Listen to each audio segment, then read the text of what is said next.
নমস্কার বন্ধুরা, কিচেন ক্রাভিংসে আরও একটি নতুন এপিসোডে সবাইকে স্বাগত জানিয়ে আবারও হাজির হয়ে গেছি একটা নতুন রেসিপি নিয়ে। সেটা হলো বাঙালির পছন্দের সেরা স্বাদের খাসির মাংসর রেসিপি।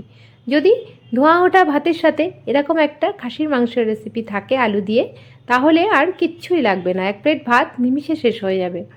দেখতেই পাচ্ছ কতটা লোভনীয় হয়েছে। আশা করছি রেসিপিটি সকলের ভালো লাগবে। ভালো লাগলে লাইক কমেন্ট শেয়ার করার অনুরোধ থাকলো।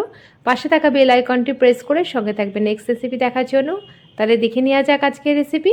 আমি এর জন্য 600 গ্রাম মতন মটন ভালো করে ধুয়ে নিয়েছি আর এটাকে ম্যারিনেট করে নেবো। তার জন্য নিয়ে নিয়েছি আদা রসুনের পেস্ট, টক দই আর পেঁয়াজ। চলো পেঁয়াজটাকে আগে আমি বেরেস্তা বানিয়ে নিচ্ছি। তার জন্য দিয়ে দিচ্ছি ফ্রাই প্যানের মধ্যে সর্ষের তেল।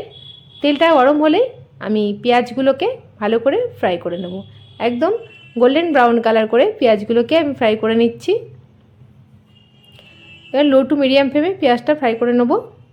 দেখো এক পিঠ হয়ে গেছে, আর এক পিঠও এরকম লাল লাল করে আমি ফ্রাই করে নিচ্ছি। এবারে তেল ঝরিয়ে আমি পেঁয়াজটাকে একটা প্লেটের মধ্যে নিয়ে নিচ্ছি। এবার এই পেঁয়াজটা দিয়ে আমি মাটনটাকে ম্যারিনেট করব। আমি ওর জন্য দিয়ে নিচ্ছি আদা রসুনের পেস্ট, আর সঙ্গে দিয়েছিলাম 3 থেকে 4টে কাঁচা লঙ্কা, আর দিয়ে দেবো স্বাদ মতন লবণ, আর দিয়ে দিচ্ছি হলুদ গুঁড়ো 2 চা চামচ, আর দিয়ে দেবো 50 গ্রাম মতন টক দই। আর পেঁয়াজের বেরেস্তাটা আমি খানিকটা দিলাম আর খানিকটা রেখে দিচ্ছি, এটা পরে ইউজ করব কষানোর সময়। এবারে দিয়ে দিচ্ছি একটু লঙ্কার গুঁড়ো ঝালের জন্য, আর কাঁচা সর্ষের তেল, আর একটু লেবুর রস আমি দিয়ে নিচ্ছি। এবারে মাটনটাকে ভালো করে ম্যারিনেট করে নেব। মাটনটা খুব ভালো করে ম্যারিনেট করতে হবে, যাতে মাটনটা ম্যারিনেট করতে করতেই অনেকটা সফট হয়ে যায়। এমনিতেই দই আর লেবু দিলে একটু সফট হয়। এবারে আমি 1 ঘন্টার জন্য ঢাকা দিয়ে রাখলাম। এদিকে আলুটাকেও আমি একটু নুন হলুদ মাখিয়ে নিচ্ছি।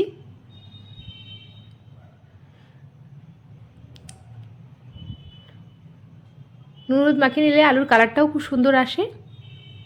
এবারে আমি কড়াই বসিয়ে দিয়েছি। কড়াই গরম হলে আমি সর্ষের তেলে মাংসটা আমি রান্না করব।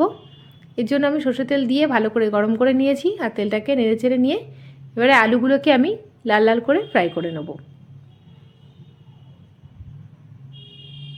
আলু ছাড়া খাসির মাংসর ঝোল আমার তো একদমই ভালো লাগে না, তোমরা চাইলে এটাকে স্কিপ করে যেতে পারো।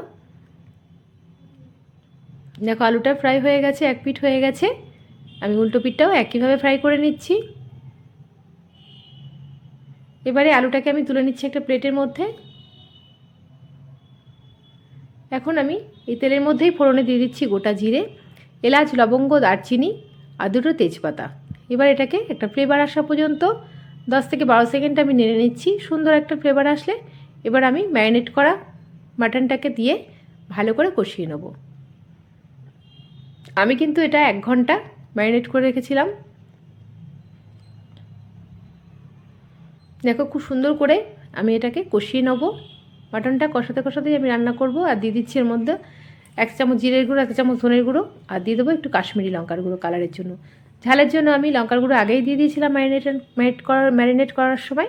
এবারে আমি একটু কালারের জন্য দিয়ে দিলাম কাশ্মীরি লঙ্কার গুঁড়ো। তারপরে এটাকে ভালো করে আমি মিনিট 10 আমি কষিয়ে নেব।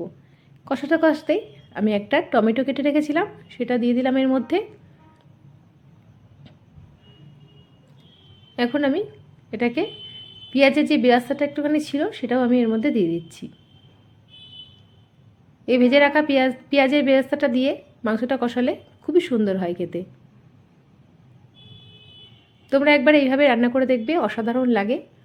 এবারে আমি 15 মিনিটের জন্য ঢাকনা দিয়ে দিয়েছিলাম। ফিরে আসছি 15 মিনিট পর। দেখো মশলা থেকে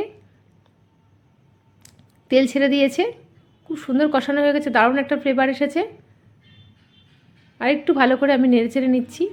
এটা কষাতে কষাতেই রান্না হবে। দেখতেই পাচ্ছ কতটা সুন্দর কালার এসেছে। এবার আমি আলু দিয়ে নিচ্ছি।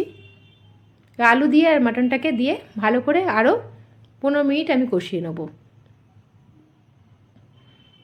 এটা হতে প্রায় 50 থেকে 55 মিনিট টাইম লাগে যদি আমি কড়াইতে করি। আর যদি তোমরা এখানে প্রেসার কুকার ইউজ করো, তাহলে এই পর্যায়ে তোমরা কষিয়ে নিয়ে প্রেসার কুকারে দিয়ে 4 থেকে 5টা সিটি দিয়ে নিলেই মাটনটা রেডি হয়ে যাবে। আর দিয়ে দিলাম চেরা কাঁচা লঙ্কা কতগুলো। তারপরে ভালো করে আমি নেড়ে নিচ্ছি। এখন আমি একটু গরম জল করে রেখেছিলাম, সেটাও দিয়ে দিলাম।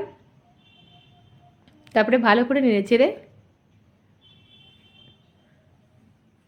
আমি আরও মিনিট 15 থেকে 20 মিনিটের জন্য আমি ঢাকনা দিয়ে দেবো, যাতে মাটনটা খুব ভালো করে সেদ্ধ হয়ে যায়, যেহেতু আমি কড়াইতেই রান্না করলাম।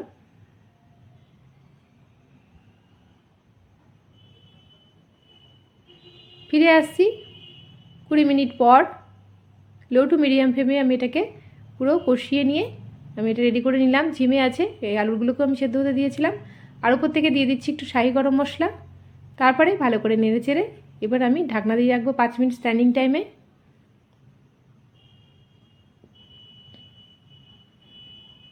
দেখো রেডি আমার মাটন কারি, ফাইনালি রেডি হয়ে গেছে। এবার আমি একটা বোলের মধ্যে সার্ভ করে নিচ্ছি। এটা গরম গরম ভাতের সাথে দুর্দান্ত লাগে। তোমরা অবশ্যই একবার ট্রাই করবে, তাছাড়া রুটি পরোটার সঙ্গেও খুব ভালো লাগে। দেখতেই পাচ্ছ কতটা লোভনীয় হয়েছে। আজকের মতন এইটুকুনি, আবার আসবো নতুন নতুন রেসিপি নিয়ে। ভালো থাকবে, সুস্থ থাকবে, ধন্যবাদ।